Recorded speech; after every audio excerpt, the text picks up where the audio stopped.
Bueno, vamos a dar inicio a la segunda sesión del seminario del Departamento de Estudios Sociales, segunda sesión del año. Y tengo el agrado de presentarles al doctor Josiah Hyman, es profesor de antropología y director del Departamento de Sociología y Antropología de la Universidad de Texas en El Paso. Él tiene doctorado en antropología por la City University of New York, estudió con Eric Wolf, por cierto, y tiene una amplia obra en temas de fronteras, migración y derechos humanos. No solamente una obra académica, sino, como ustedes lo podrán apreciar ahora en su presentación, también un amplio trabajo como activista y participante en movimientos sociales y organizaciones en favor, en defensa de los derechos humanos de los migrantes. Entonces es para nosotros un placer y un honor tenerlo aquí hoy, y va a presentar un trabajo que no tiene una presentación en PowerPoint, sino lo va a hacer conversado, un poco más informal que las presentaciones usuales, pero buscando justamente retroalimentación, comentarios y discusión en un tema que es no solamente muy importante, sino también muy complejo. Le dejo la palabra entonces al doctor Hyman, que tendrá máximo de 40 minutos, entre 30 y 40 minutos para su presentación. Gracias. Sí, gracias otra vez al COLEF para tenerme aquí en el centro mejor del mundo de estudios fronterizos. Y digo esto de veras. Y gracias a ustedes por estar aquí. Es un tópico, la relación entre valores morales, activismo y ciencias sociales es un tópico muy importante a mí, y yo pienso que es algo muy complejo. Y no hemos pensado en maneras suficientes sobre las dimensiones más complejas. Y voy a decir al principio que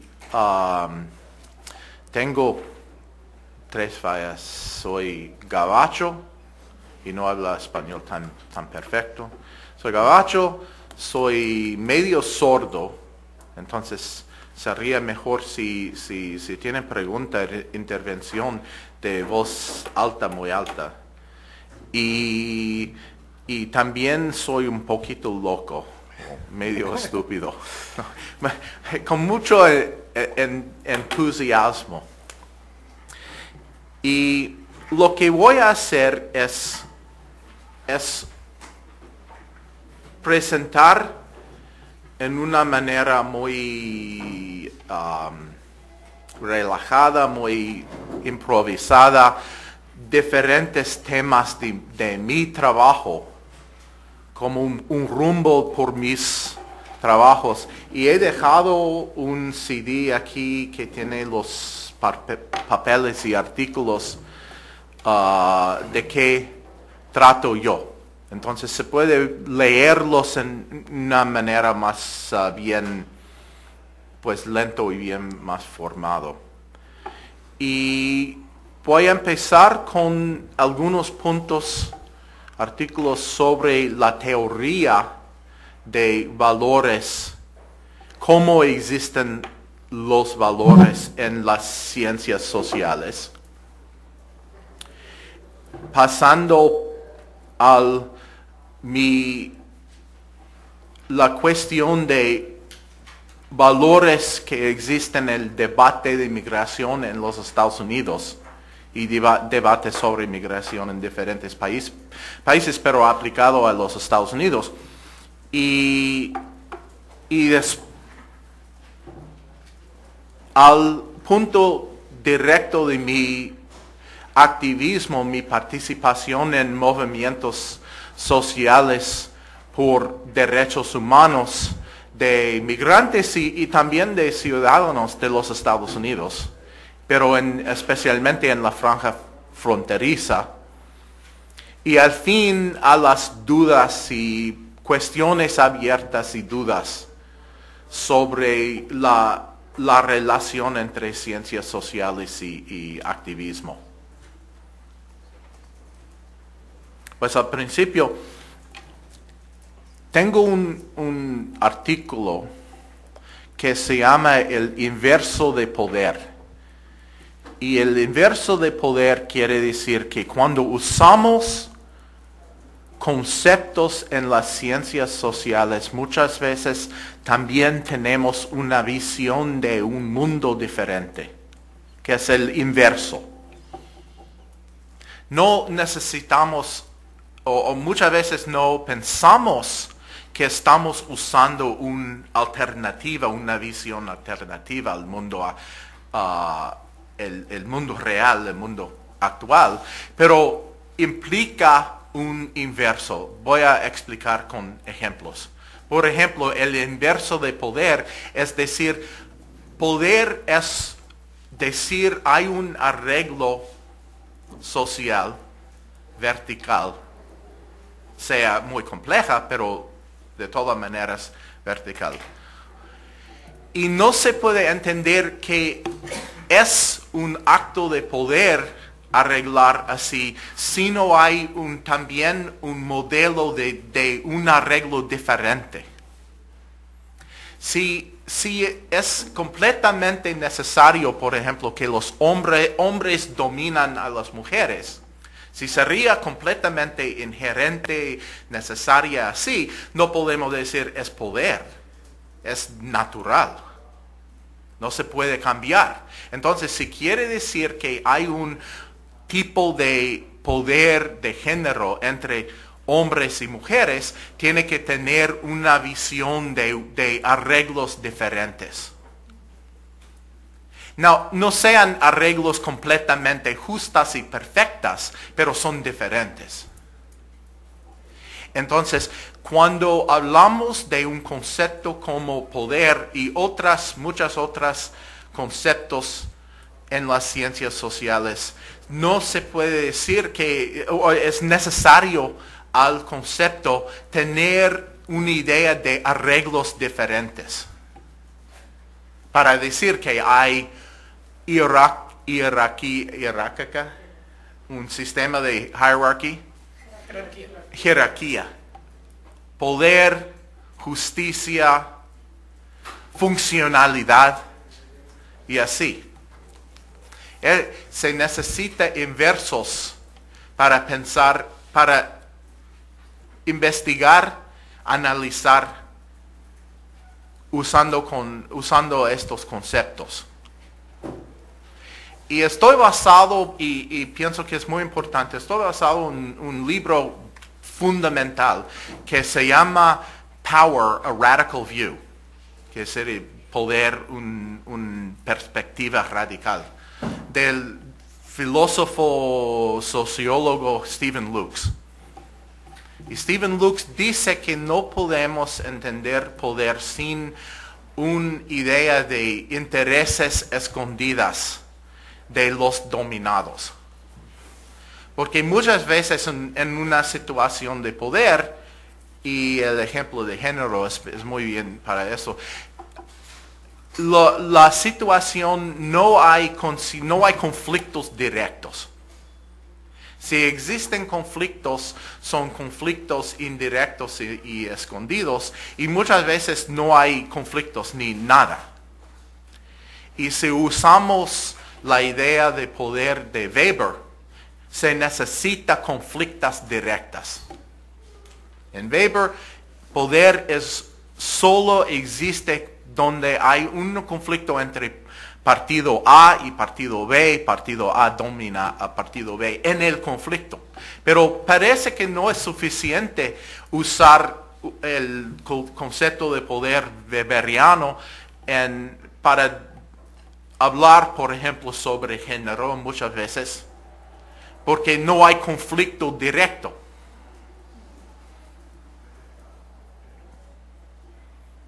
Conocí a una mujer profesional, educada con doctorado, y su esposo fue muy abusador, pero a ella parecía, pues ha cambiado, pero parecía que fue la situación normal, sin conflicto.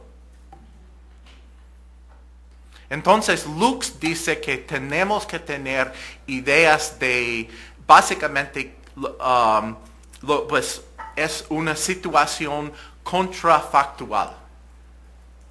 Tenemos que construir una visión contrafactual de la situación para entender que opera poder escondido. Esto no es sencillo.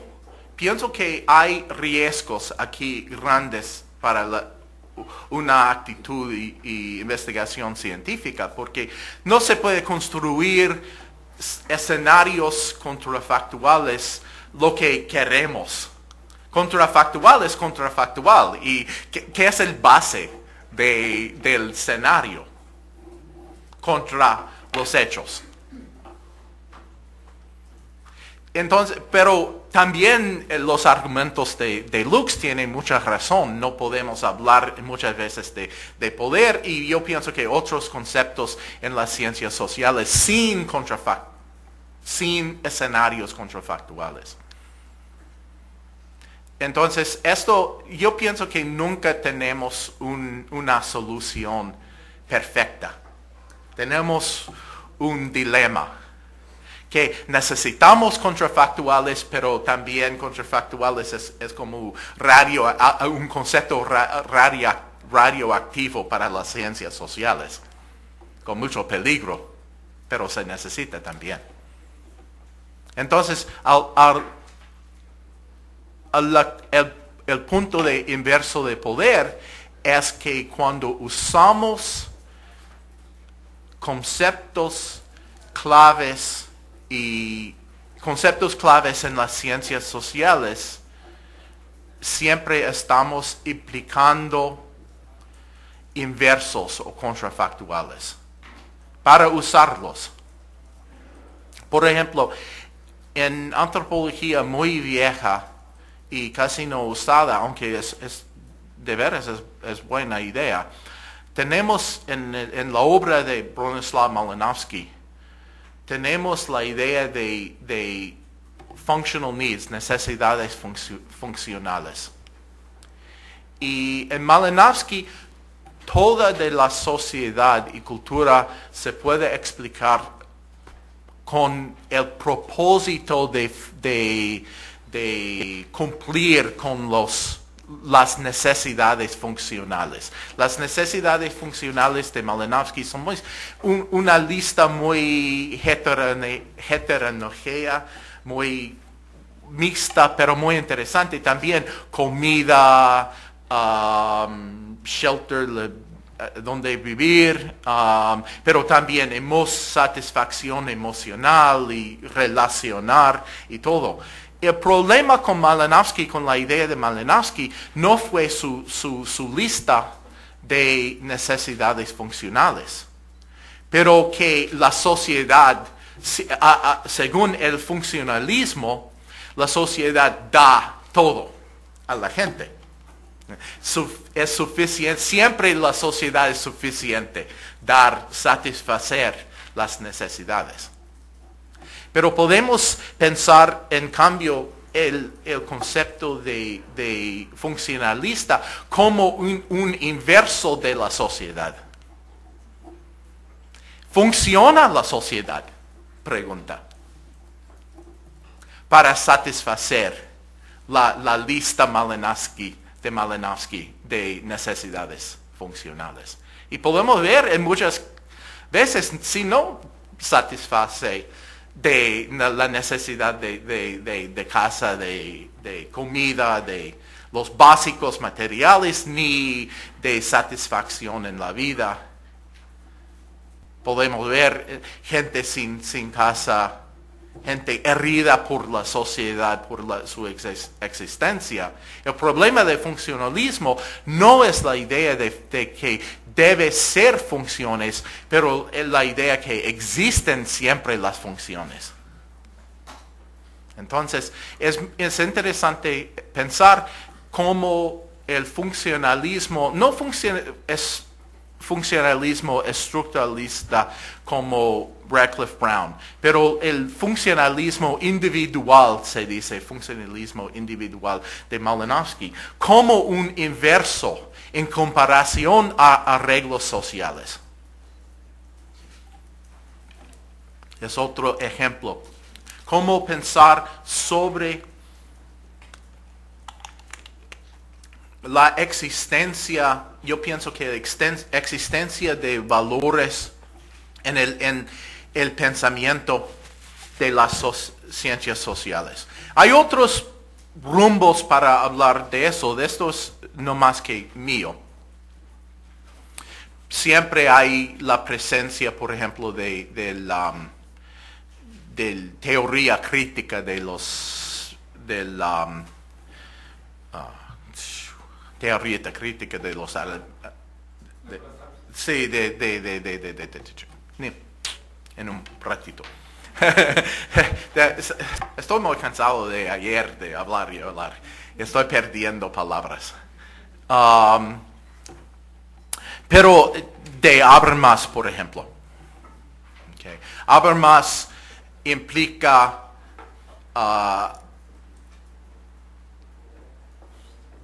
ideología y valores en el proceso de las ciencias sociales. Por Marcuse, Adorno, así.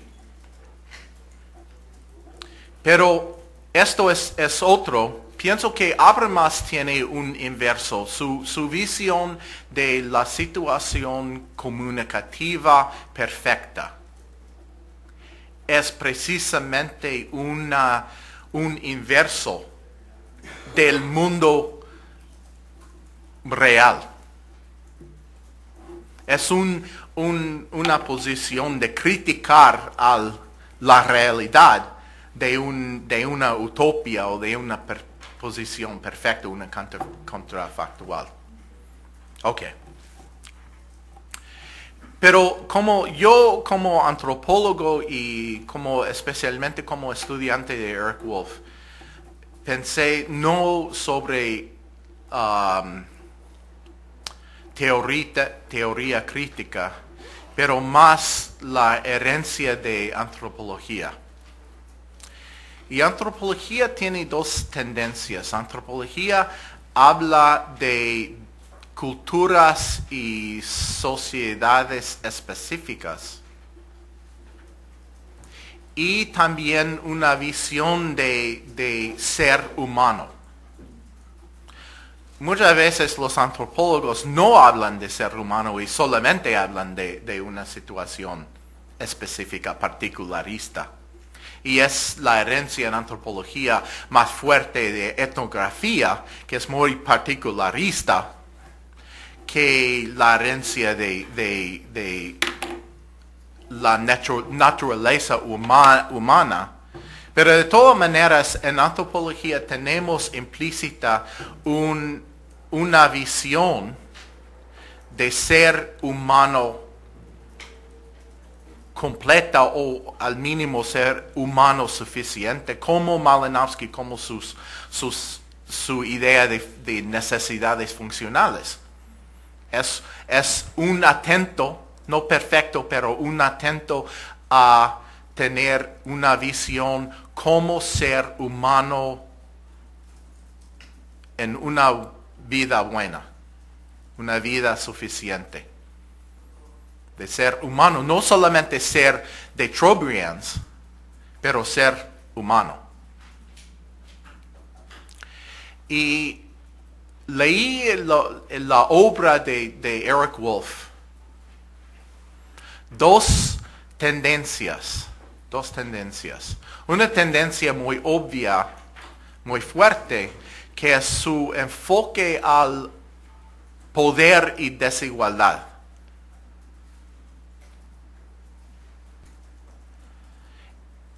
Y su enfoque de poder y desigualdad y también su enfoque histórica enfatiza las diferencias entre seres humanos. Y diferencias no entre como grupos como opuestos, pero diferencias de diferentes casos, podemos decir. Okay. El mundo de 500 años antes no es nuestro mundo ahora. Entonces, si usa un punto de vista histórico, siempre no tienes un abstracto de ser humano, tienes una visión específica a una situación histórica. Y en historiografía hay un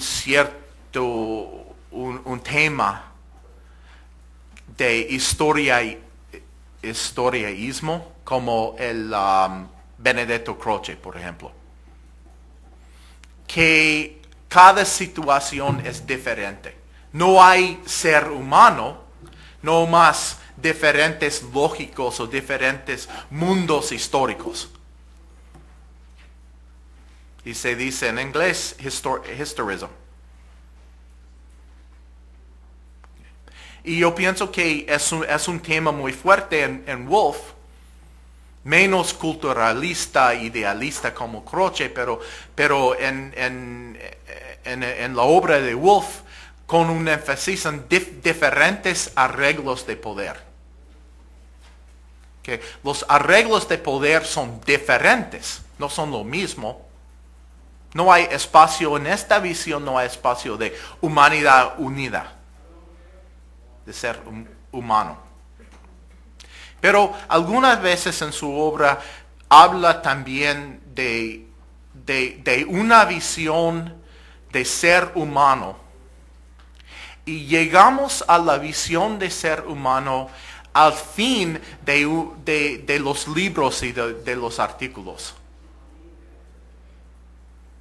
Por ejemplo, en su libro sobre guerras campesinas del siglo XX, después de 6 casos de guerras específicos, y después de hablar entonces históricamente, ¿no?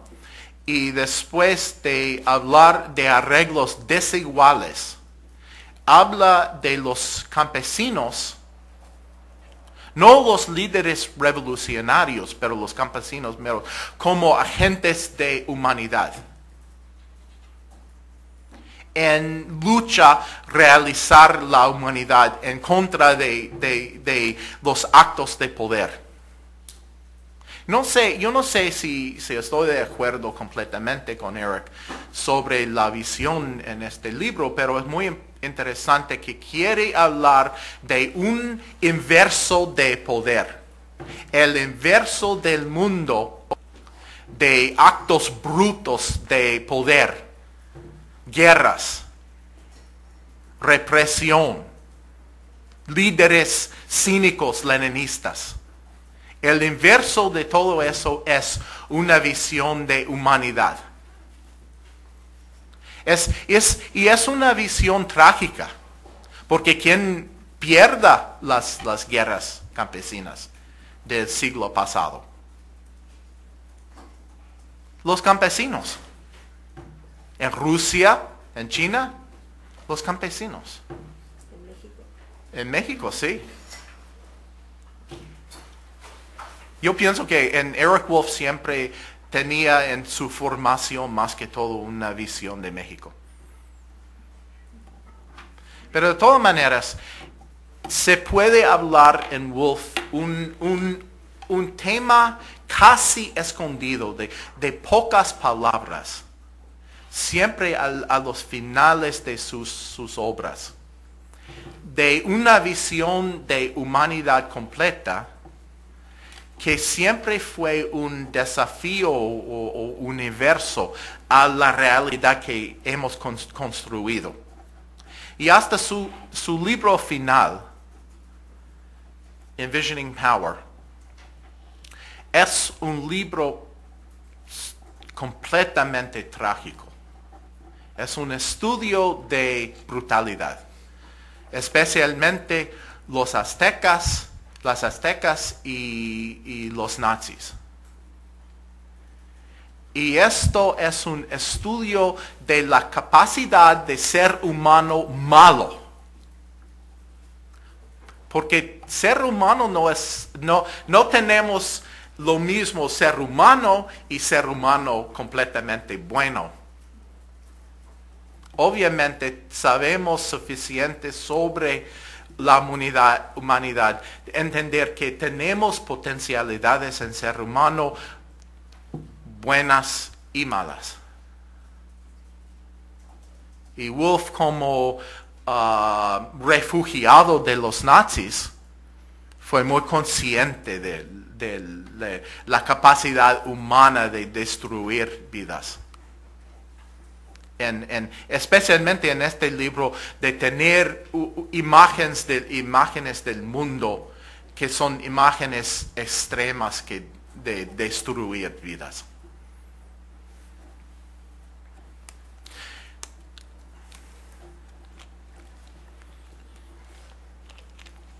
Entonces pienso que antropología y también sociología, poquito menos desarrollado en sociología, tiene la idea que estamos estudiando humanidad. Aunque estudiamos un cierto caso de humanidad, una situación cierta, un arreglo cierto, debemos tener una visión de humanidad plena, completa, siempre en nuestra mente. Y no es una visión de humanidad compleja con potencialidades en diferentes direcciones, no es sencilla. Entonces los antropólogos y sociólogos pienso que son muchas veces llegamos a ser especialistas, por ejemplo, en fronteras, pero no debemos ser fronterólogos. Debemos ser estudiantes de la condición humana. Y es importante, pienso que es importante porque esta es la separación entre nacionalistas, por ejemplo, por ideólogos étnicos, y los de las ciencias sociales. No somos campeones de una causa, somos campeones últimos de humanidad. Y esto otra vez implica valores, una visión específica, no valores de todo tipo, pero una visión específica en la práctica de las ciencias sociales. Especialmente la corazón de ciencias sociales, que pienso que es sociología y antropología.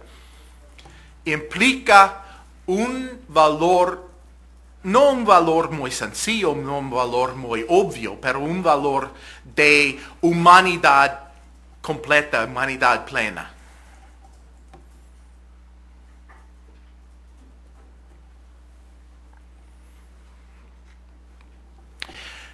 Hace muchos años, en los mediados de los años 90, escribí un libro que se llama Finding a Moral Heart for U.S. Immigration Policy, que es encontrar una corazón moral por la política de inmigración. Y fue tiene, podemos decir, 3 puntos básicos. Un punto básico es que las ciencias sociales deben tener no solamente críticas, pero también visiones positivas de un mundo diferente. Otra vez, como dije antes, no es tan sencillo. Pero fue una respuesta especialmente al momento crítico en las ciencias sociales de los años 60 marxista hasta los 90 muy Foucauldiana y derridiana y así. Pero todas las escuelas críticas de las ciencias sociales, yo pienso que implican también visiones de un mundo diferente mejor. Por ejemplo, es un problema con Foucault, porque muchas veces parece que Foucault es una descripción de un mundo de opresión inevitable. Y si es inevitable, pues no es opresión, sí, no se puede evitar. Hay un ensayo bueno de la filósofa Nancy Fraser que dice, Foucault tiene insights, no, ¿cómo se dice insights? Se usa en inglés, ¿sí? Insights, sí. Sí, una visión de Visiones, sí. Sí, pero pero insight es tener una idea penetrante. Tiene ideas penetrantes, pero fallas de ética. ¿Fallas de qué? Ética.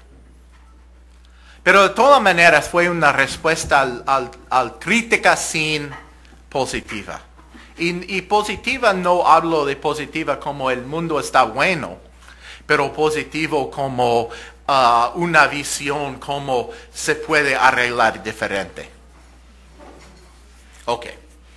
Segundo punto fue una idea que la lucha sobre inmigración en los Estados Unidos, pero pienso que en muchos países en el mundo, que es una cuestión de relaciones entre migrantes y sociedad. Y no solamente relaciones económicas, sociales, laborales, comunitarias, pero también relaciones que implican moral, una visión moral. Una visión de inmigrantes, por ejemplo, como son subhumanos, o una visión que implica que son humanos comparables a la sociedad, host society. Y yo pienso que es una potencialidad, sí, es una potencialidad con dos polos. Un polo de negativo de rechazar relación, obligación, y un polo positivo de basar una relación en la interacción entre migrante y la sociedad. Y el tercer parte del libro fue una discusión positivista de políticas posibles, cambios en la política de inmigración y fronteriza de los Estados Unidos. Después de esto empecé a participar en una coalición de derechos humanos en la frontera con un grupo específico no gubernamental en El Paso que ahora tiene más o menos entre 4,000 y 6,000 miembros. Yo pienso que más como 4,000 activos de la comunidad inmigrante que se llama la Red Fronteriza de Derechos Humanos. Y es una fuerza muy importante en la política de El Paso y el sur de Nuevo México. Y también después hay una coalición sobre derechos humanos en toda la franja fronteriza de los Estados Unidos, y con mucha falta relación con México, aunque muchos son mexicanos, pero es todavía nacionalizado. Pero participé yo como activista, no investigador, casi no he hecho investigaciones en colaboración con la comunidad, pero como experto, con otras destrezas de actuar. Por ejemplo, yo puedo leer y escribir, ex alumno postgraduado. Tengo mis destrezas de sufrir tantos años de doctorado. De todas maneras, lo que puedo hacer, por ejemplo, es sintetizar, tomar notas en mítines de la coalición, sintetizarlos, y darlos como puntos claves para negociar, por ejemplo, con el gobierno de los Estados Unidos.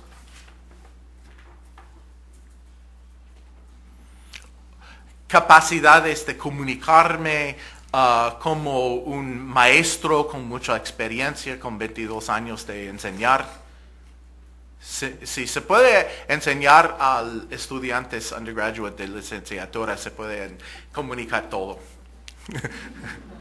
Entonces, pero, y quiero decir algo de eso, pienso que es importante tener la idea de investigaciones con colaboración con grupos comunitarios, pero también hay otras actividades que los académicos se pueden hacer, más que investigar. Muchas veces no se necesitan investigaciones muy científicas, pero sí necesita las destrezas y actividades que podemos traer. Lo que estoy haciendo ahora, y no tengo mucho tiempo, pero esto es uno de los papeles. Aquí es un capítulo que va a salir en el año próximo. Es etnografía específica del proceso de colaboración. Entonces, mi campo etnográfico no está afuera del activismo. No es una investigación que hago en colaboración con la coalición, pero también tengo como observador, participador, la oportunidad de pensar, observar, analizar cómo sigue los procesos del grupo de la coalición y especialmente las relaciones entre diferentes partes, incluyendo a yo. Y escribí pues tengo algunos, ahora tengo dos, uno sobre las cuestiones de académicos en coaliciones. O sea, no académicos solos, pero los desafíos y oportunidades de tener una relación de coalición como un objeto social. Y también una cuestión más o menos filosófica, pero observado en acción, no en filosofía sola, que es la tensión entre radicalismo y reformismo. ¿Cómo vamos a cambiar la situación de fronteras y inmigración en los Estados Unidos? Tenemos una situación tan mala que quiere o demanda un análisis muy radical. Pero la revolución, ¿cuándo va a llegar la revolución? Estoy esperando hace 52 años y no ha llegado todavía. Entonces tenemos enfrente de nosotros cuestiones de cambios chicos, cambios pragmáticos, cambios de reforma. Porque están gente muriendo en el desierto, por ejemplo, y más problemas, pero lo máximo es la gente muriendo, ¿no? Y entonces tenemos una balanza entre un análisis muy radical, actos radicales posiblemente, y actos reformistas.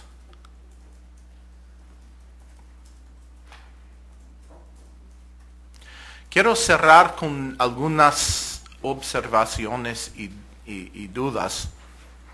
Y tengo un ensayo, Activismo en Antropología, otra vez basado en el trabajo de Eric Wolf y en el CD, que dice que no hay respuestas universales a las contradicciones de activismo y ciencias sociales. Activismo y antropología, pero sociología también. otras ciencias sociales. No hay una respuesta. Y la razón por qué no hay una respuesta, porque vivimos en un mundo de poder. Y tenemos que analizar la situación de poder en el juego de poder, la situación de poder en un campo. Si hay un campo que queremos involucrarnos, no podemos entender cuando vendemos nuestra ciencia social al poder y cuando usamos nuestra ciencia social para justicia. Y no es obvio. Ciencias sociales morales o ciencias sociales aplicadas, ciencias sociales en acción, participante, o lo que sea, no hay una respuesta universal. Siempre tiene que analizar el tipo de involucramiento en relación a la situación de poder. Y pienso que es más importante en México que todos los países, porque en México la historia de antropología es bien integrada con el poder del Estado mexicano, ¿no? Y no podemos decir que antropología en México no debe ser aplicado, pero no podemos decir que siempre debe ser aplicado también. Depende su relación de los arreglos de poder en un tal campo, en una situación. Entonces no hay una respuesta cierta, universal, ¿qué sería la relación entre activismo y las ciencias sociales? Necesitamos pensar como científicos qué son las cuestiones de poder en un tal caso. Okay. Muy bien, muchas gracias, Josiah. Tenemos tiempo suficiente para una serie de intervenciones, comentarios, espero que breves, preguntas. Quiero aprovechar para comentar que están algunos colegas del Consejo Mexicano de Ciencias Sociales siguiendo esta presentación por internet. Espero que en próximas sesiones podamos tener una presencia más interactiva del COMEXO, pero en particular este Consejo Mexicano de Ciencias Sociales en los últimos 3-4 años ha estado discutiendo, entre otros temas, que tú has planteado ahora, por eso el interés de compartirlo en el COMEXO. Y bueno, de todas maneras vamos a recibir sus comentarios a través del correo electrónico que te haremos llegar oportunamente. Tenemos pues esta presentación muy interesante, seguramente muy controversial. Yo primero, antes que tomar la palabra y aprovecharme el micrófono, quisiera ver si ustedes tienen comentarios o preguntas, si son comentarios breves y si son preguntas pues más. Por favor. Bueno, tengo dos comentarios muy breves. El primero, y la segunda a lo mejor va un poco con una pregunta. El primero tiene que ver con, me parece muy interesante la idea de construcción de escenarios contrafactuales. En particular por el problema justamente de la explicación de la violencia desde las ciencias sociales, que es un reto tremendo en este momento en México. Lo que ha sucedido en gran parte dentro de la sociedad, pero en gran parte en las ciencias sociales también, ha sido casi una naturalización de la violencia. Sí. Es decir, la violencia existe porque así está el estado de cosas, damos una explicación y entonces esta naturalización que se vive de manera tan drástica en algunos lugares, ¿no? En otros, e incluso el papel de los medios de comunicación, por supuesto, en dar una gran cantidad de datos simplemente como un estado de cosas. Me parece a mí que tiene un problema ético muy serio porque se acerca mucho a lo que de alguna manera decía Hannah Arendt, en cuanto a la banalidad del mal, la banalidad de la maldad, es decir, el simplemente ya no percibirlo e incluso actuarlo y ser parte de, ¿no? Ya sea como víctima o ya sea de algún lado, como una situación, digamos, casi cotidiana. Entonces, eso sería mi primer comentario. El segundo comentario tiene que ver con la posición de Foucault, en la que yo difiero totalmente. Me parece que Foucault fue un militante, y fue un militante de la antipsiquiatría, fue un militante también dentro de las cárceles, entre los prisioneros. Tal vez el problema de Foucault es que es militante en consecuencia de lo que trabaja en ciencias sociales y no como parte de lo que trabaja en ciencias sociales. Es decir, hay cierta escisión entre el trabajo de Foucault. Uno no podría saber que Foucault era un militante si simplemente lee Vigilar y Castigar. Sí. A lo mejor sí, si lee el segundo y tercer tomo de la Historia de la Sexualidad, donde ya él, en otra situación personal totalmente distinta, está buscando efectivamente escenarios contrafactuales en la historia en relación con la sexualidad. Entonces, creo que eso sería... Sí. Si quieres, Yosaya, podemos tomar dos o tres comentarios para que luego tú hagas una reacción más integrada. Sí. Bueno, en el caso de que los haya. Laura. Pues también, muchas gracias, Joshua, por la... Yo pensaba sobre la construcción de estos escenarios contrafactuales, ¿no? El asunto esto del inverso de poder, creo que es... que tiene que ver con teoría, precisamente porque están, digamos, los diferentes escenarios de inverso de poder son teóricos, digamos, tienen que ver con construcción del mundo, digamos, precisamente de los principios de esta humanidad, pero pensaba yo, estos inversos de poder construidos en la práctica de investigación también, y particularmente por mi experiencia en las prácticas de investigación colaborativa, ¿no? Y que regularmente implican la construcción del sujeto de investigación como actor y constructor de inversos de poder también, ¿no? Y que ponen en cuestionamiento también nuestras teorías en las ciencias sociales, porque, digamos, tienen implicaciones en términos de construcción del conocimiento en posiciones epistemológicas distintas, ¿no? Es decir, el conocimiento para un activista tiene un sentido distinto que el que tiene para el académico. Sus marcos de referencia, o sea, sus escenarios, digamos, sus construcciones teóricas son distintas. Entonces, ahí en este terreno de la colaboración, de la práctica de investigación, pues una pregunta difícil, ¿cómo construir estos inversos de poder, ¿no? Muy bien, Alfredo. Sí, a mí creo que yo tengo una duda.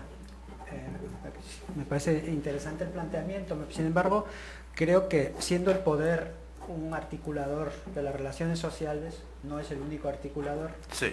Entonces, reducir la cuestión de la ética y los valores a la relación con el poder puede ser muy importante, pero puede ser reduccionista. Sí.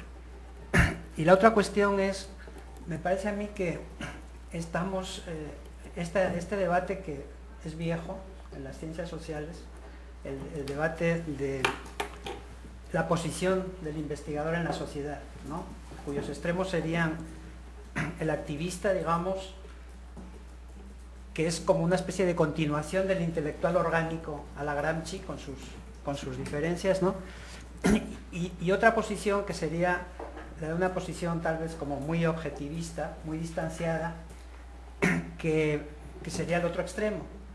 Pero en la práctica hay zonas mucho más grises, ¿no? Yo creo que el libro de Norbert Elias, de compromiso y distanciamiento, plantea muy bien, digamos, estos dilemas, ¿no? La necesidad o el planteamiento de efectivamente tener compromiso social, pero también tener un cierto distanciamiento en el análisis, ¿no? Entonces, creo que en la práctica, digamos, todo es mucho más complejo porque uno no sirve siempre al poder ni sirve siempre a la justicia, sino que a veces trabaja con el poder colaborando a favor de la justicia, sobre todo si hay mínimos democráticos en las sociedades. Esto es muy diferente en una situación de dictadura. Evidentemente ahí las opciones suelen ser mucho más radicales y mucho más incompatibles, ¿no? Entonces yo creo que me parece que sí es, lo importante de todo esto es precisamente algo que tú comentaste, que es ver la complejidad de lo fractual y lo contrafactual en este escenario de grises, no tanto de blanco y negro. Muy bien, bueno, ustedes no se dieron cuenta, pero yo también pedí la palabra para quizá terminar una primera ronda y escuchar tu reacción. Y yo encuentro muy similar este planteamiento tuyo a este debate reciente de la Public Sociology, principalmente Burawoy, no solo él, pero vamos, es todo un debate en la Asociación Internacional de Sociología y en muchos otros medios, sobre esta necesidad el proyecto de renovación de las ciencias sociales a partir de el diálogo con los actores y la negociación de la agenda de investigación con las agendas de los actores, que es un proyecto, digamos, fascinante, pero y mi punto central aquí es, tú lo dijiste al final de tu presentación, siempre es contextual, siempre depende de dónde y qué relaciones de poder estemos hablando. Bueno, digo yo, en México es muy importante el matiz porque en México hay una larga tradición de compromiso del investigador y de investigación militante. Y probablemente, y de hecho, en las últimas versiones del debate de Public Sociology, el propio Burawoy reconoce que la única manera que tienen las ciencias sociales de ser relevantes en la política es tener una sólida base científica. Sí. Es decir, la sociología profesional, que en las primeras versiones de su ensayo aparece como el enemigo a vencer, en las últimas versiones ahora es realmente la única base legítima para plantear una efectividad de la ciencia social en el terreno de la política. Y me llamó la atención el ejemplo que usaste de esta idea que es además muy seductora, la idea de la ciencia social planteándose escenarios contrafactuales para descubrir la trama del poder escondida, etc. Bueno, el ejemplo de Habermas, justamente pienso yo, esta idea del proyecto de una comunicación libre de coerción no es solamente idealismo político o buenas intenciones. Está basado en una muy sólida hipótesis antropogenética, ¿no? La idea de que el capitalismo, uno de los procesos que está en las bases del capitalismo es la expansión de la acción instrumental y la colonización del mundo de vida por la acción instrumental. Pero que en el proyecto de autoconstitución de la especie humana está este proyecto de comprensión del otro y de autoconstitución de la especie humana en comunicación. Entonces no es, y de ahí todo el proyecto de reconstituir esa base de la autoconstitución de la especie. No es simplemente una idea como de bien pensante de que hay que llevarnos bien, ¿no? Sin esa base, digamos, científica, en el sentido más tradicional de la palabra, y termino con esto, pues probablemente la ciencia pura que tanto criticamos, es la fuente de muchos de estos escenarios contrafactuales que después son utilizados como reivindicación política o como base más bien, como base de las reivindicaciones políticas de los actores.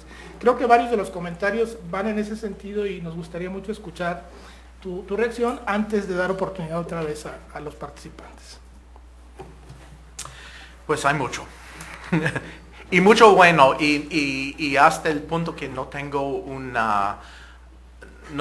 respuestas. Pienso que son todos puntos muy claves y muy importantes. Y voy a empezar con lo último sobre la cuestión de tener una base en ciencia. Y yo pienso que también es muy, muy importante, porque esto en la lucha en sociedad, lo que traemos más que todo son nuestra base en ciencia.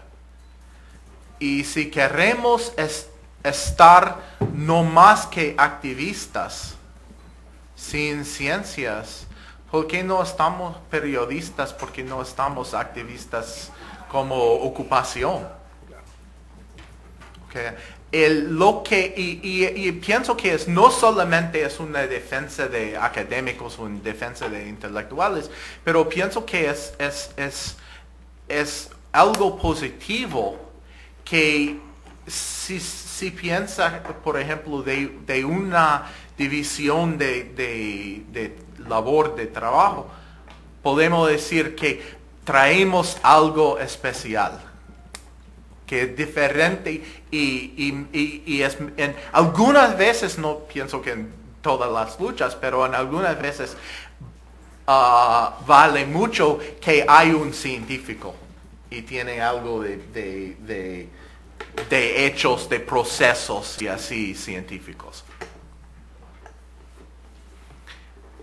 Y yo pienso que más que esto, hay una dialecta entre ciencia como el busco de hechos por sí mismos, knowledge for its own sake, y aplicaciones, activismo y así. Ni hay un mundo de ciencia pura sin encontrar el mundo. No existe y nunca no ha existido, aunque hay muchos que piensan, pero no. Pero también no hay contribuciones de nosotros como sociólogos, antropólogos, lo que sean, a la lucha si no tenemos una base de investigaciones científicas, de knowledge for its own sake. No podemos tener un Malinowski o Wolf o Habermas sin una fase, una dimensión de pura intelectualidad. No podemos rechazar a pura intelectualidad en todo por el punto de vista de activismo. Y pienso que el ejemplo de Habermas está completamente perfecto a hablar de esto. Y quiero hablar un poquito del movimiento de Public Sociology, de sociología pública en los Estados Unidos. Aunque está cambiando, Burroway especialmente es un tipo muy inteligente. Pero básicamente son intelectuales en los Estados Unidos que están tristes porque que periodismo y el Estado no les quieren oír. Y México no tiene problema, tiene problema de integración entre Estado y intelectuales, pues casi demasiado, ¿no? Ahora menos. En México está llegando a un divorcio entre intelectuales y el sistema de poder, pero muchas décadas sabemos el problema de estar demasiado integrado y en los Estados Unidos tenemos falta de integración. Entonces, pienso que no, como dije al final, tenemos que pensar sobre el campo de poder. No podemos tener sociología o antropología pública como un bien perfecto, un bien en total. Necesitamos un análisis casi como Gramsci del juego de poder intelectual y que son la posición de los intelectuales en el público, de decir público. Pienso que es muy importante que no estamos siempre en contra del poder. Y esto fue, y relacionado con esto, la cuestión de poder no es el solo elemento de relaciones sociales. Yo pienso que es muy importante y no hablé y es reduccionista. Y no hablé de mis críticas educales a Eric Wolf, precisamente en este punto. Él tenía una visión de poder casi demasiado completo. Yo pienso que una parte de tener un contrafactuales, no solamente contrafactuales de arreglos de poder diferentes, pero también rescatando factores de relaciones sociales y culturales, como por ejemplo creatividad. No somos, no sé cómo se dice en español, robots. Igual. Robots. No somos robots. Pues es una palabra checa. Significa esclavo. Esclavo, No, ok. ¿sabes? Robots, pero de todas maneras no somos robots, ni robots funcionalistas, ni robots poderistas, se puede decir, de poder. Tenemos diferentes componentes de ser humano.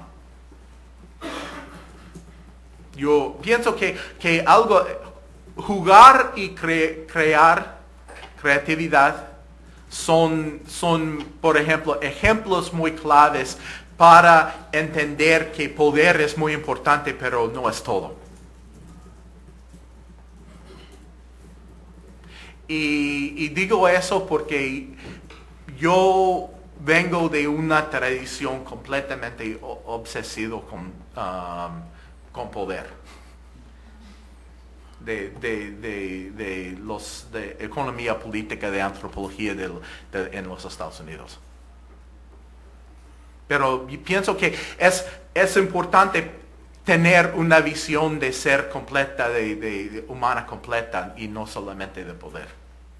Y también quiero bajar un poquito la abstracción al punto de que no podemos vivir, y es un punto de vista de Foucauldiana, pero también de Wolf, diferentes tradiciones, pero yo no entiendo cómo arreglar una sociedad sin poder. No debemos tener poder tan jerárquica, tan desigual. Tenemos ejemplos en antropología especial de sociedades con mucho más autonomía y libertad y mucho menos poder, pero cierto tiene poder.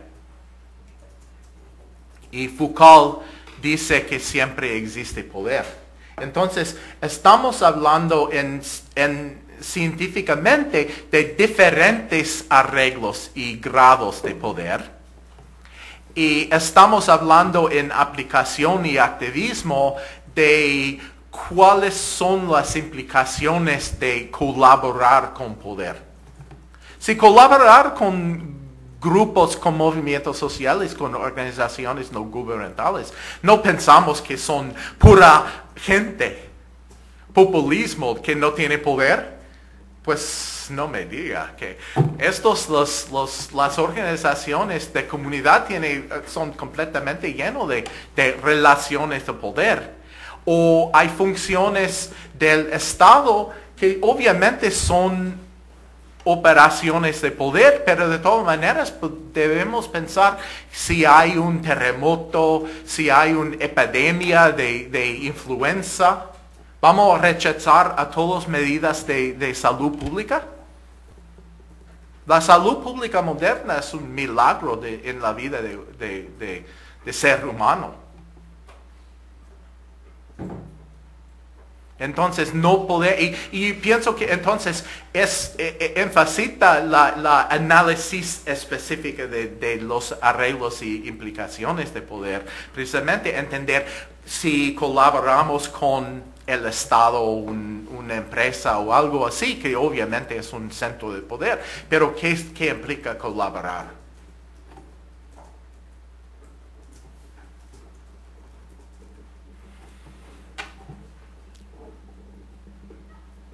no tengo mucho que decir sobre la posición del intelectual en sociedad, pero pienso que es muy importante, es un punto muy importante. Pero lo que sí puedo hablar y es combinar este punto más general con el punto de Laura más específico, inversos de poder en prácticas, colaboraciones y así, es que nos falta estudios buenos, muy observados de colaboración y de acción. Tenemos ahora más, tenemos teoría y retórica más que entender la realidad de colaborar. Y pienso que tenemos la oportunidad de observar, de participar, observar y analizar qué está pasando en epistemología, en relaciones sociales. A mí me importa mucho, por ejemplo, análisis de mis involucramientos en coaliciones como un ejemplo de fuerzas de redes sociales. Yo tengo redes muy específicas en mi involucramiento en la lucha de derechos humanos. Y no puedo entrar a la lucha para derechos humanos sin redes. No tengo la capacidad de luchar solo. Necesito obligaciones sociales.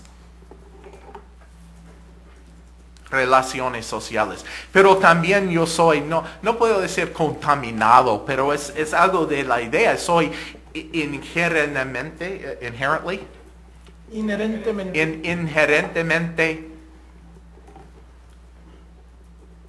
capturado por mis redes sociales adentro de la lucha. Y entonces eso es algo que yo puedo observar como antropólogo de antropología activista.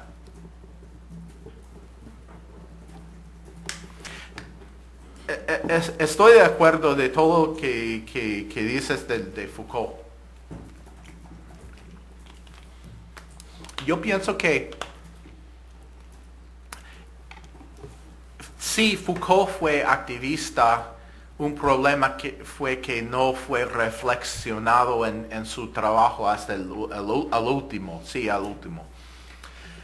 Pero también el consumo de Foucault es muy como una idea de poder muy completo, sin manera de cambiar. Yo pienso que es más que el trabajo, la obra de Foucault específico, es también la visión de los intelectuales que usó a Foucault. Pero básicamente hablé de Foucault no para criticar, pero para caracterizar la necesidad de una respuesta a la ciencia social muy crítica de los años 60 hasta los años 90. Estamos en un cruce, un tiempo de cambio o respuesta a los años marxistas también como Foucault.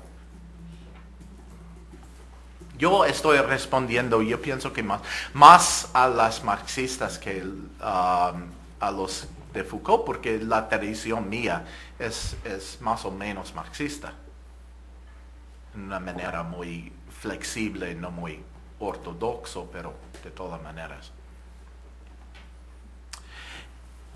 Y naturalización, yo pienso que tenemos que pensar muy fuerte sobre el uso y abuso de naturaleza en hablar sobre ser humanos.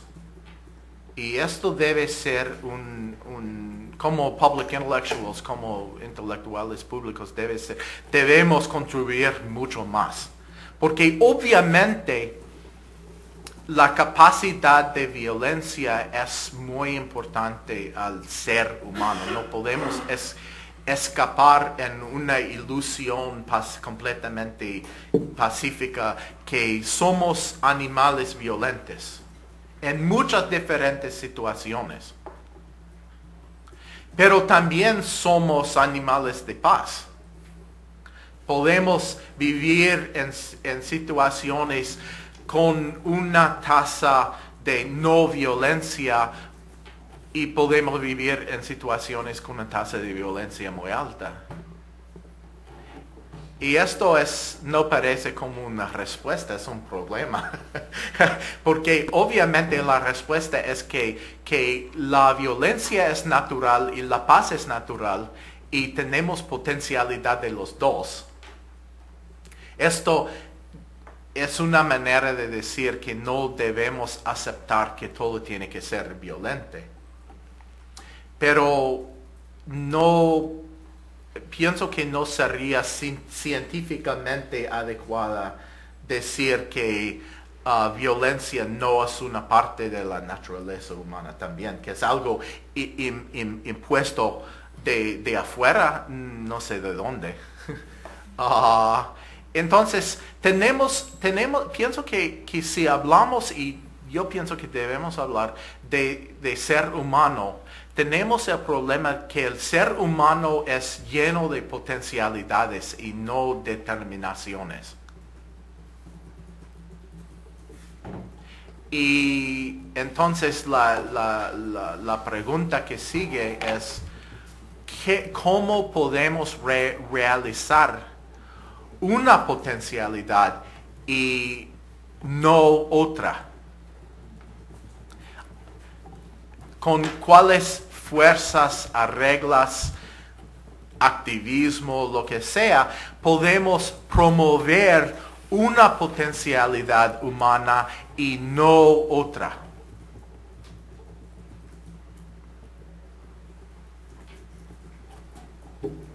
Muchas gracias. Pues tenemos todavía 15, quizá 20 minutos para otra ronda de comentarios y preguntas. A ver, hay un montón. Vamos a empezar. Lorena, por favor. Acá acabamos. Muy bien.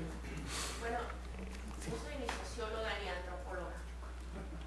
Tengo una visión distinta del asunto y su presentación de hecho me hace bastante ruido.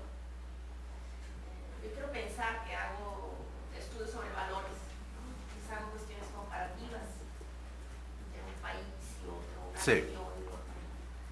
Entonces la cuestión aquí que quiero abrir a la discusión es la de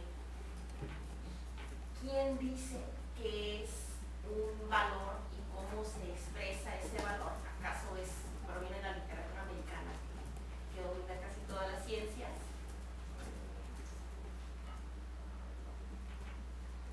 Lo que quiero poner a la mesa es la cuestión de la expresión de estos valores, pensando en los valores como una guía conductual, una versión de lo que debe ser. Esta expresión conductual de los valores pues va a variar. El campesino en Arizona siente que tiene la libertad, ¿no?, de ir a detener mexicanos porque es su libertad de vivir en cierto entorno, ¿no?, en su tierra. Desde el punto de vista del mexicano o centroamericano que cruza, si tengo la libertad de ir a buscar una vida mejor. Entonces, sí me parece que es muy importante para la audiencia el revisar qué significa la expresión de estos valores universales de humanidad, cómo se expresa de una comunidad a otra, ¿no? Si es que queremos reconciliar algo, ¿no? Porque si no, me parece que es un americano que viene aquí vamos a las armas, ¿no? Todos, pero ¿qué son las armas, ¿no? ¿Y qué valores son? No sé si pensamos en valores, bueno, yo sí quiero encontrar diferencias entre valores de una región a otra, pues conocí un grupo de personas en Asia, de chinos o japoneses, y pues seguro que encuentro diferencias, ¿no? Y voy a decir que son por valores, ¿no? Por otra parte, usted hablaba del poder, pero pues lo que me parece que faltó tal vez en discusión, bueno,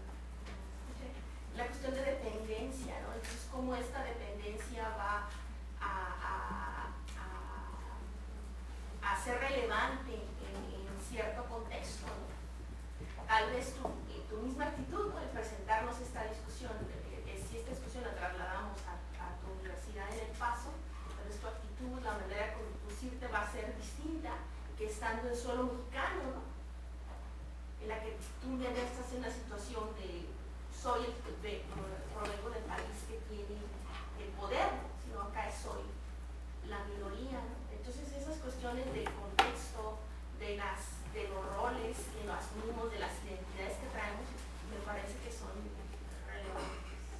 Pero bueno. Gracias. ¿Tenemos algún otro comentario por acá? Gracias. Gracias para la presentación. Tengo unos comentarios. A mí me interesa mucho que está cambiando rapidísimo el mundo ahora y las redes de comunicación de la gente. Un ejemplo es que pasó en Egipto. Es que si se está transmitiendo, entonces es importante que se escuche. Gracias. Entonces, ¿qué pasó en Egipto? ¿Está mejor? Sí. Ok, gracias. Entonces, yo quiero comentar que el mundo está cambiando muy rápido en este momento y tenemos diferentes redes de comunicación de antes. Cuando estamos estudiando con Eric Wolf, también estábamos escribiendo con lápiz y ahora tenemos muchos computadores, etc. Pero ¿qué pasó en Egipto, en Libia, en Minnesota? Está muy interesante porque el mundo, ahora tenemos Facebook, otras maneras a comunicar, y yo creo que esto está afectando mucho a los sistemas de poder. Y nada más yo quiero que si puedes comentar que está afectando el mundo y el poder, los cambios de comunicación. Muy bien, seguimos entonces, por favor. ¿Te puedes identificar? Buenos días, yo soy Giovanni Zamudio, soy estudiante de la maestría de Estudios Culturales. Tenía un par de comentarios, voy a tratar de ser breve. Desde Foucault, al menos lo que yo leía, el poder no era necesariamente negativo, y creo que es algo que se tiene que señalar. El Foucault es en cierta forma neutral, es decir, Foucault dice el poder es la capacidad de actuar, y que en ciertos sistemas se puede usar de una forma impositiva, de una forma de dominación, ¿no? Me parece que hay una parte natural del poder, es decir, me parece que cuando un león mata a otro está usando un poder, pero es un poder animal natural.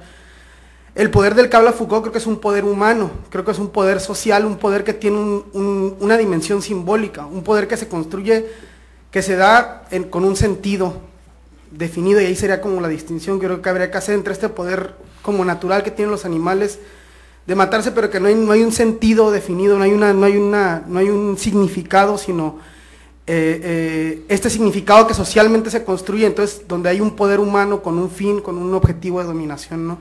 Creo que esa es una distinción que habría que hacer. El poder también creo que el poder es dinámico e histórico, ¿no? Entonces no podemos estar hablando de poder en una forma abstracta. Y entonces en este dinamismo el poder y las redes de poder, los sistemas de poder están como en un constante estira y afloje, ¿no? No me parece que el poder sea evolutivo y que de repente pueda decir ya llegamos a un lugar donde el poder ya es sólido o donde se acabó el poder, sino hay una dinámica histórica de constante negociación, ¿no? Es decir, cuando el pueblo francés se dio cuenta de que la monarquía ya no servía, la gente salió a la calle y era evidente que había un mal ahí o que había una imposición absurda, y entonces la gente salió a la calle, y entonces vino la Revolución Francesa y vino una transformación social que cambió el mundo entero, ¿no? Entonces, bueno, habría que pensar el poder en esa dinámica histórica. Y la otra cosa es que... no, creo que es todo. Muy bien. Sí, creo que es todo. Gracias. Tenemos un par de intervenciones más, por favor. Bueno, parte del peso de movimientos... ¿También estudiante de la maestría? Sí, también estudiante de maestría en estudios culturales. Gracias. Bueno, de lo que comentaba la doctora Nora, es un poco mi pregunta también. Parte del peso de los movimientos y del activismo social reside en su capacidad de legitimar actores políticos ante las instituciones, que son el gobierno, los intelectuales. De ahí que muchos movimientos incapaces de constituir conflicto directo o que crean conflicto de baja frecuencia, que tienen intereses fragmentados, se encarguen de teorizar ellos mismos sobre sus prácticas. ¿Cómo debería encarar este fenómeno las ciencias sociales? ¿Y son estas nuevas figuras de movilización susceptibles de ser consideradas actores políticos? ¿Y cuál debería de ser la postura de análisis de los intelectuales? Gracias. Muchas gracias. Guillermo, por favor.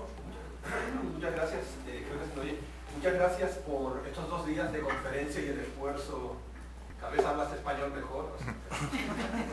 Llegué un poco tarde, va a ser una pregunta, pero unos comentarios. ¿Dónde está la cuestión del dinero, de los intereses? Muchas gracias. Del dinero. Te voy a poner un ejemplo. Estoy de acuerdo con lo que se ha comentado aquí. La universidad, y esto creo que es un fenómeno que está ocurriendo en medio mundo, se está privatizando, ¿sí?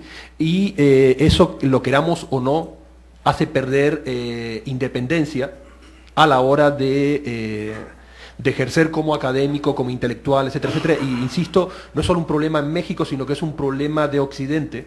Y entonces ahí está el dinero, ¿no? En español se dice la subvención acaba con la subversión. O sea, un buen grant tapabocas, ¿no? O sea, entonces, la cuestión del dinero es importante y la cuestión de la privatización de la universidad también es una cuestión clave, ¿no? O sea, que mediatiza la independencia y que mediatiza lo que se hace y que mediatiza los enfoques, etcétera, etcétera.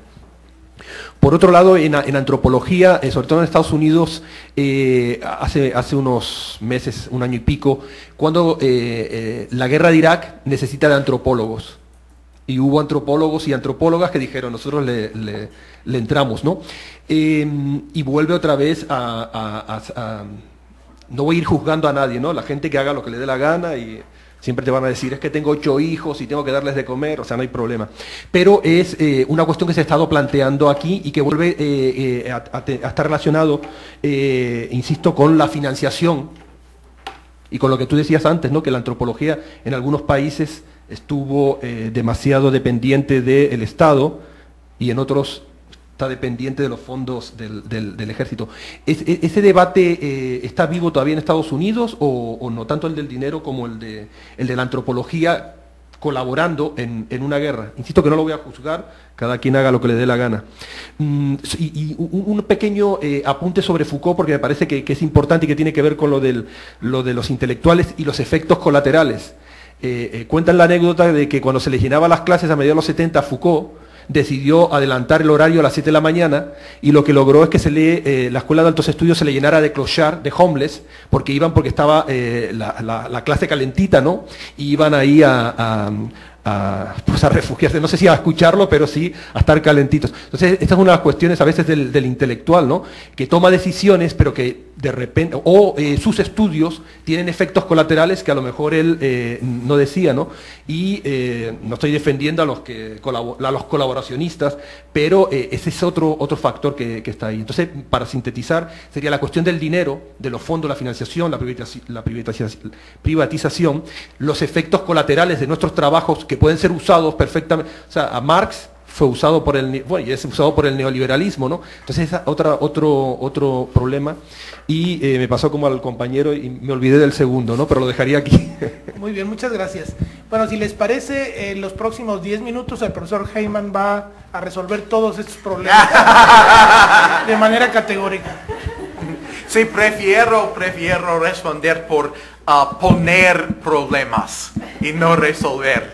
Pienso que estamos a punto de tener contradicciones, cuestiones, problemas, dilemas y todo. Y algo que debemos hacer es no solamente decir, pues tenemos contradicciones, pero definirlos mejor. como objetivos de estudiar y de contemplar.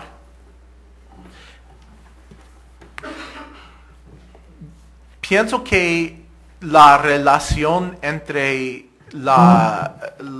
el campo intelectual como un tipo de saber, antropología, sociología, lo que sea, y la disciplina como una organización social, y la universidad o otros tipos de centros, y diferentes tipos de poderes del Estado y del sector privado y diferentes aspectos del Estado, debe ser fundamental para seguir en nuestro trabajo. Si queremos estar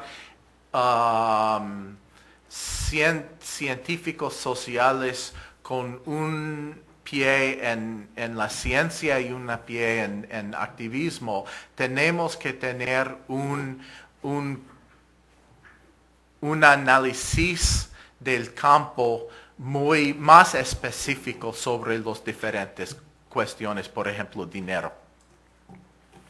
Porque yo sé, porque no acepto yo dinero del Departamento de Seguridad de Homeland Security para investigar cómo capturar gente en la frontera. Y me quieren, porque tengo muchos años de estudiar precisamente flujos migratorios, patrones de la frontera, y yo puedo agarrar mucho dinero, pero también tengo un puesto muy de lujo, de veras, en el mundo académico, porque soy profesor con tenure, con un trabajo hasta que quiero jubilarme. Y pienso que es algo muy difícil. Siempre en los Estados Unidos tenemos procesos muy sutiles de relación entre recursos, poder y universidades. Y no tengo mucho tiempo de hablar de esos, y está cambiando, pero también no puede rechazar, por ejemplo, yo quiero trabajar con el Departamento de Homeland Security sobre emergencias binacionales, como aquí un terremoto. Y esto es el mismo departamento, pero pienso que de punto de vista de analizar vidas humanas, debemos estar listos mucho más mejor preparado para emergencias binacionales. Es un desastre, tenemos un desastre esperando a nosotros en la frontera. Entonces no se puede decir que todo el dinero y todos los intereses, todo involucramiento del Estado y todo es completamente malo.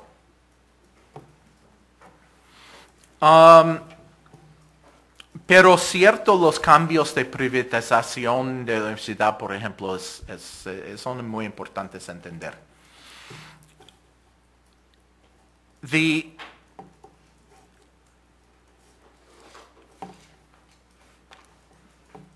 La cuestión de sectores fragmentados y sin voz, aunque no pienso siempre pienso que no hay personas completamente sin voz o sin organización, pero obviamente no tienen mucha voz, que está huido afuera de sus pláticas con sus parientes y así. Pero yo pienso que es precisamente la cuestión que nos pone Stephen Lukes en su versión de poder. Dice que poder existe en situaciones donde no hay conflictos abiertos. Y como intelectuales tenemos que pensar cuál sería un escenario contrafactual, precisamente para dar voz a los que no tienen la voz suficiente y organización suficiente de entrar a un conflicto abierto. Pero lo que Lux es completamente filosofía y lógico. Y la cuestión es, hay maneras de realizar voz, realizar organización. Él quiere nomás una manera de hacer diagnóstico, la existencia escondida de poder. Pero viene la segunda pregunta, que es cómo podemos realizar en una manera más abierta el conflicto de poder. Y pienso que también, y esto relaciona a la cuestión de nuevos modos, tecnologías de comunicación, siempre tenemos el futuro naciendo adentro de la ciudad, la sociedad de ahora. Es más o menos una idea de marxista, se puede encontrar en otras teorías, pero no tenemos solamente un arreglo, pero tenemos otras potencialidades emergentes. El problema, muy obvio, es que no sabemos cuáles son. El trabajo del historiador es muy suave porque saben cuáles cambios ha pasado. Nosotros no sabemos cuáles son las potencialidades que va a realizar. El trabajo de activismo es realizar. Nacer, como una metáfora más feminista, nacer las potencialidades nuevas en la sociedad.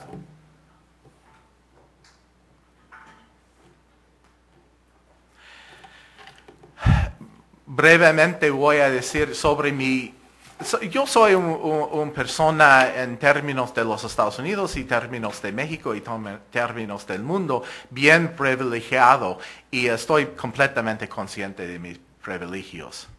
Pero debo decir sobre mi universidad que la situación es más complicada que dependencia, porque es la Universidad de Texas en El Paso, es la universidad, yo pienso que más o menos la universidad más mexicana de los Estados Unidos.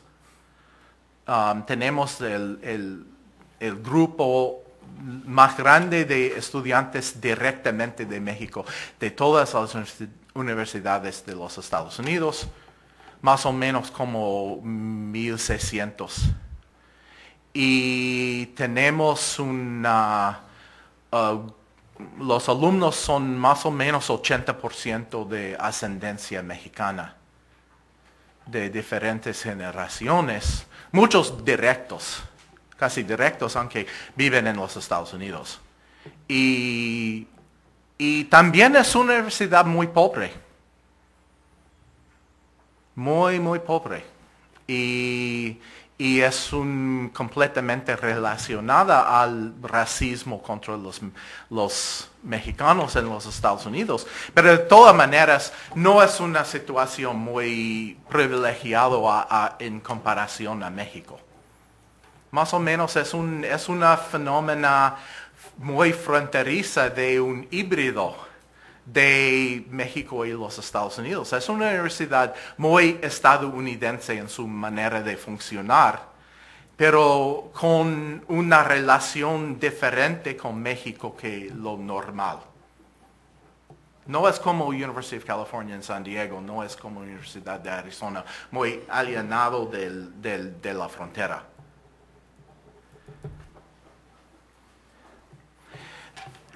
Pienso que una de las cosas, no hablé de valores directamente, sí.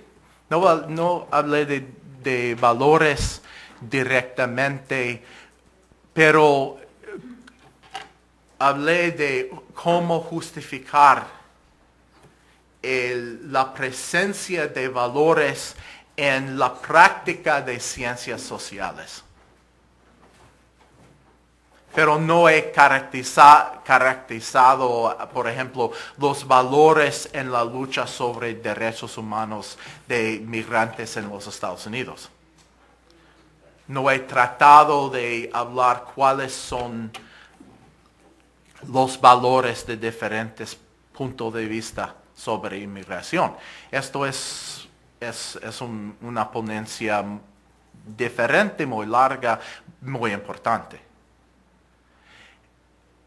En mi libro, en Finding a Moral Heart for U.S. Immigration Policy, en mi libro de Buscando una corazón moral de inmigración en los Estados Unidos, sí hablé de una posición sobre valores y cuáles son y cuáles deben ser.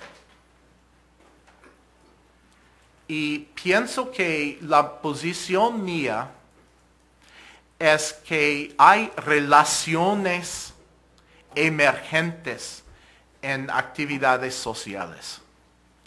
Los migrantes entran o siguen relaciones con la sociedad, ¿cómo dijera host society? Receptora, sí. La sociedad receptora y los migrantes entran en relaciones. Entran en relaciones, por ejemplo, el cuidado de niños o de ancianos. Trabajo en la casa, en el jardín, en restaurantes, en construcción.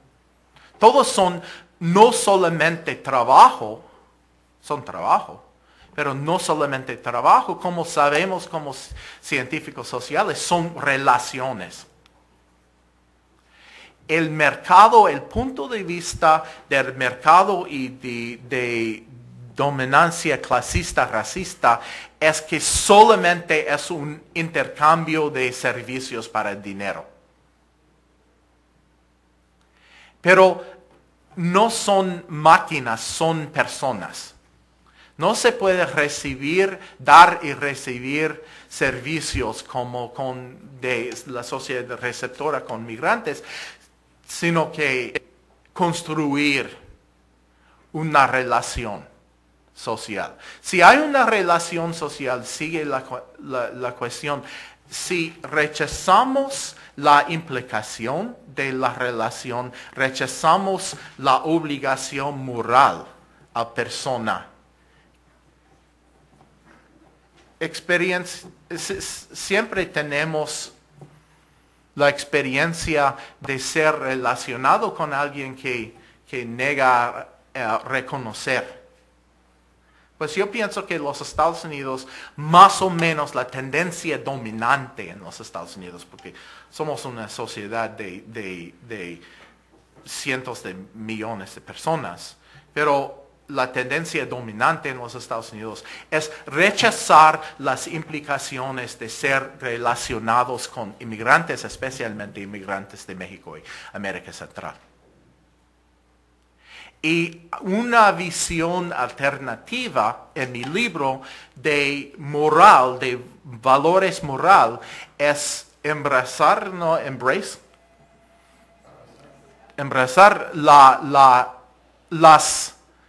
relaciones. Embrasar relaciones materiales, pero también morales, en una manera moral. Y yo pienso que sería un valor, un base de reconstruir la política de inmigración en los Estados Unidos. Que tenemos humanos, no tenemos máquinas. O como Jorge Bustamante dice, muy importante, dice mercancía humana. No, tenemos humanos, no mercancía humana, mercancía de trabajo. Y yo pienso que sí, hablo sobre valores y visiones de valores fundamentales. El proceso de migración y los que vienen con el proceso de migración, que es vivir, trabajar, tener hijos y así asistir a mi universidad. El proceso de migración implica relaciones con otros humanos.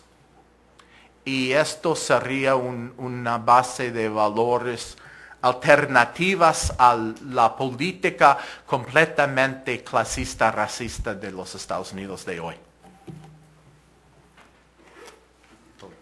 Excelente, pues muchísimas gracias al